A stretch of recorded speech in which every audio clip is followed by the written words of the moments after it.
Welcome back to the David Pakman Show. Welcome to the bonus show.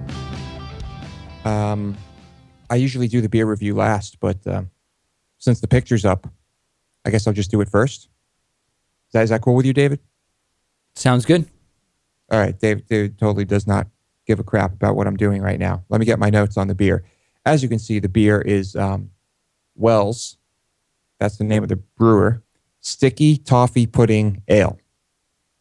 It's British, and it's pretty solid. It sounds ridiculous. It sounds like it would taste like candy, but it's a decent ale. It's dark, as you can see. It's very malty.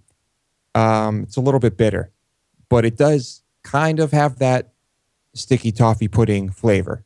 It's I still wouldn't call this a dessert beer because it's not over the top sweet or anything.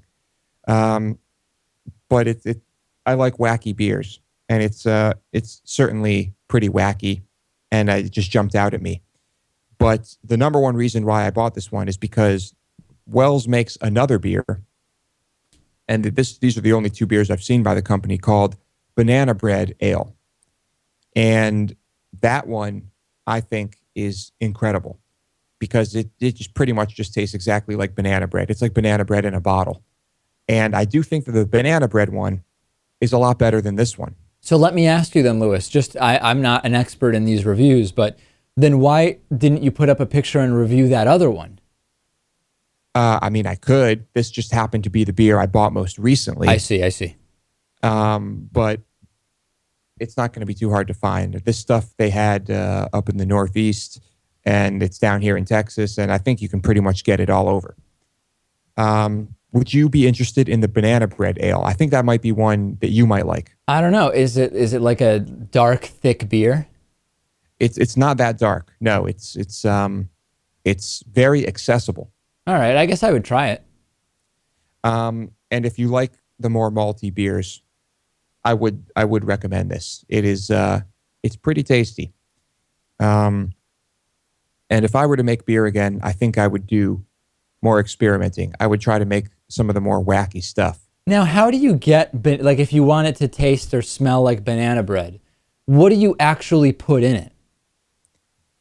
There's a lot of ways to do it. You could just simply add the flavor extracts, like a lot of companies add to their products, or you could just use a lot of the ingredients you would normally use in banana bread to try and get that flavor. You could actually use bananas and I don't know, brown sugar, or, all sorts of different things. There's really many ways to do it, and then you can also do it at different points in the brewing process. So it's I don't know how they do it, but the result ends up tasting exactly like banana bread and pretty much like sticky toffee pudding. And it's they're both pretty delicious, but I love banana bread, so that's a damn good one. Now let me put this back up so my background doesn't look like crap. Thank you. You're welcome. Let's talk about NASA. We've talked about 3D printing a lot, and now NASA is, was it NASA that did the 3D food printer? Was that NASA? I don't remember if it was NASA. It's not. It may have been, but it's not ringing a bell right now. Okay. Well, now they are testing 3D printing for rocket parts, and there's a certain part that they just manufactured. I guess it's the injector, the fuel injector, or they call it a rocket injector that shoots fuel into the rocket engine. They printed this part and just tested it. It survived the 6,000 degree Fahrenheit test firing. The most amazing thing about this part is that it is made of two separate components, and the one that they used before was made of 163 separate components. That's mind-blowing. That's incredible. So now we're starting to see some incredible uses for 3D printed objects. And also, it just seems in general, aren't we better off if there are fewer parts involved, fewer components involved? I would say so. Maybe. I guess if you've got an injector that has 163 components, if something goes wrong with it, if one of those components stops working, you might be able to replace that component. Or it might be very difficult. Maybe you can't. If something goes wrong with one of these components, you probably have to replace the whole thing. At the same time, I don't know what the costs are, here, but I would imagine that this is probably pretty cheap to print and to manufacture. I don't know. I could be wrong there. So I'm not sure about replacing parts and what happens when things go wrong. It would be great if future NASA missions, and at this point, I know that the NASA program is kind of getting a pretty big overhaul, so who knows exactly what it'll look like. If you could bring a 3D printer and enough source material to print X percentage of the parts that might go wrong or need to be replaced, it seems that you're doing a lot to increase the safety and ability of the missions to kind of sustain themselves in full working order. Yeah. What I like about 3D printing is that you have a lot of control, assuming that you have the most precise instruments available. You have a lot of control over what you're printing, over the structural integrity of what you're printing. We talked about 3D printers being used for construction material. And when you do that, you can control it at the smallest level and make these materials much, much stronger, because structurally they're more sound and closer to perfect than what you would get from other manufacturing processes. So that's probably what we're seeing here as well. It's really interesting. And I still think that 3D printing, if there are those breakout companies, not necessarily just GE and these other monstrosities, if there are those specific smaller companies that, I don't know, kind of start to pave the way in the 3D printing world, I think that will be an investment opportunity that is unrivaled, because I think everything's going to be 3D printed eventually in one form or another. Okay. I have a story here about phones and cameras and camera phones and phone cameras and lenses. There's a story here on Gizmodo about Sony's rumored QX1 lens that you would basically just attach to your smartphone and turn your smartphone into a DSLR. And it looks like a little clamp type device that you would put over the back of your phone, which you can then attach a lens to. And I don't know how I feel about this type of thing.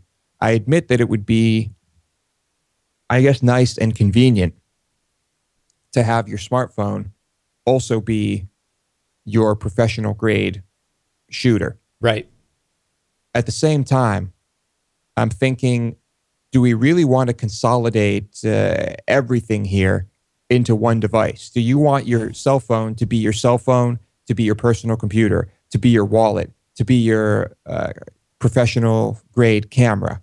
Do we want one device to be all of those things? Because when you lose that device or it breaks, what happens then? Well, two things on that. Number one, if you do, so there's 2 points of view.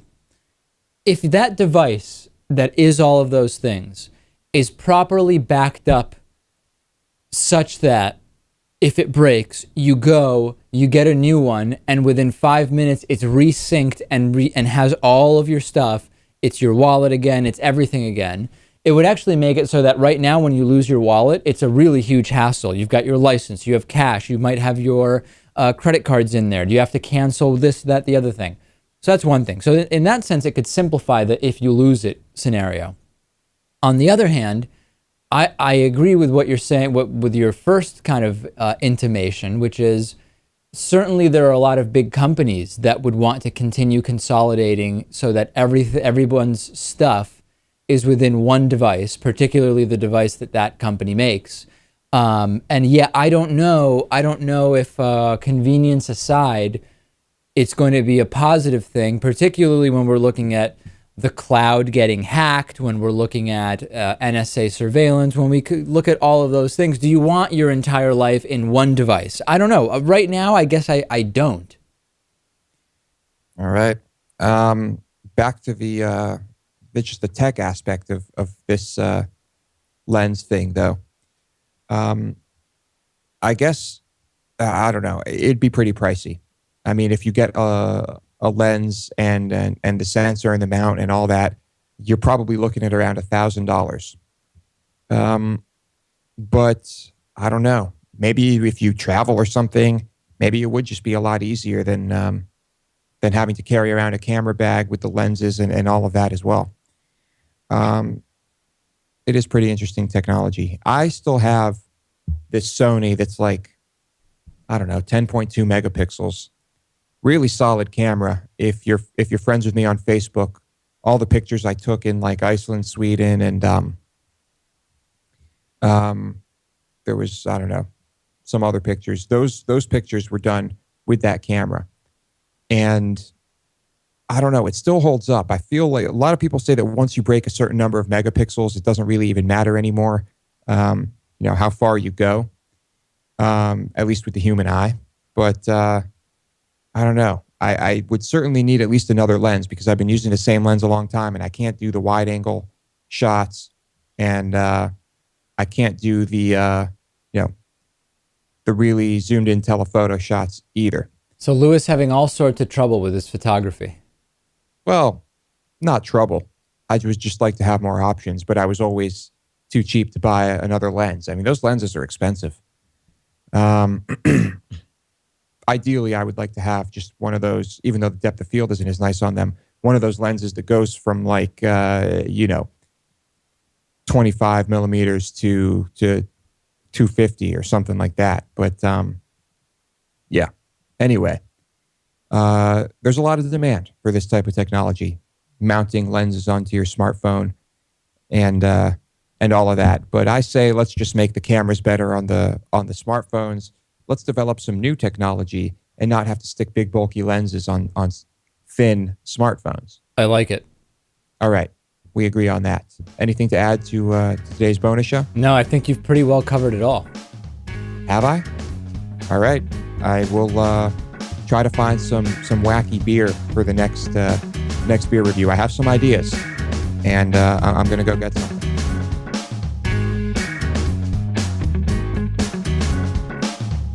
The David Pakman Show at davidpakman.com.